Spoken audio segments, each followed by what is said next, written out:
Hello, welcome to my channel. आज की इस वीडियो में मैं बताऊंगी मैनिफेस्टेशन के कुछ बेसिक स्टेप्स। 4 या 5 स्टेप्स है। स्टेप 1 है आस्क। अब्राहम हिक्स के बुक में लिखा है ask and it is given book में। स्टेप 1 है आस्क। यूनिवर्स से मांगो कि आपको क्या चाहिए। आप पूरी तरह से क्लियर रहो आपको क्या चाहिए।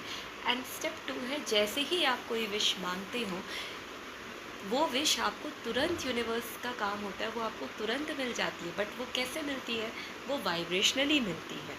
स्टेप 3 है कि अब आपको उसके साथ, उस विश के साथ अलाइनमेंट में ले आना है आपको उस विश के साथ। अब वो कैसे होना है?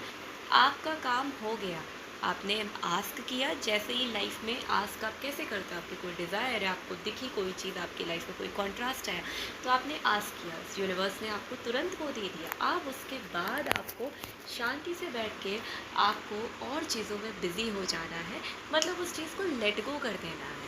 अब उस चीज़ को अगर आप पकड़ के बैठे रहोगे ना कि कब आएगा, अभी तक नहीं आया, आया कि नहीं आया, होगा कि नहीं होगा, तो वो चीज़ आपको नहीं मिलेगी।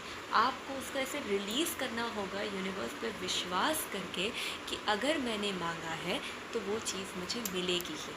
और फिर देखो आपको यूनिवर्स कैसे वो विश आपकी लाइफ में उतार के लेके आते हैं। और कैसे हम ये कर सकते हैं और चीज़ों में बिज़ी होके, खुश होके, हैप्पी होके, इंजॉय करके कि मैंने तो यूनिवर्स से बोला है, यूनिवर्स तो मुझे वो विश दे दे, विश पूरी करके देंगे। मैंने अंजना रितोरिया मैम की किताब में पढ़ा था। जब मुझे कुछ नहीं समझ आ रहा था कि मैं कैसे करूं, तो उनकी उस किताब ने मेरा बहुत बड़ा सहारा बनी थी वो किताब।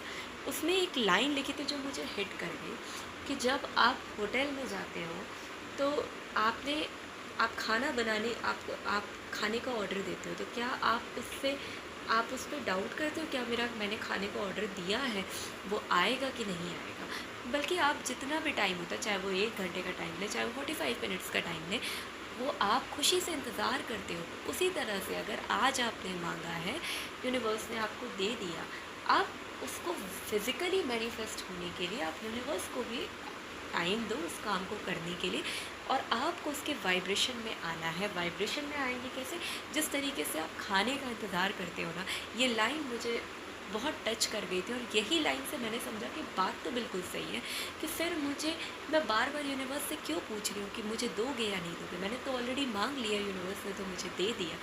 तो उस उतनी ही खुशी, उतनी ही एक्साइटमेंट के साथ, ग्रैटिट्यूड के साथ मेडिटेशन करके उस विश का इंतज़ार करो और देखो यूनिवर्स कैसे वो आपकी लाइफ में आपको मैनिफेस्ट करके देंगे और पता भी नहीं चलेगा वो टाइम पीरियड कैसे बीत गया।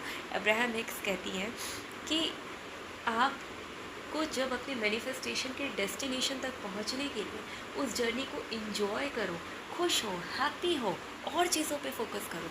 सोचो कि जब वो हो जाएगा तो आप क्या करोगे, वो चीज़ें करो, वो वाइब्रेशंस लेके आओ, वो फीलिंग्स लेके आओ, फिर देखो वो मैनिफेस्ट होगी।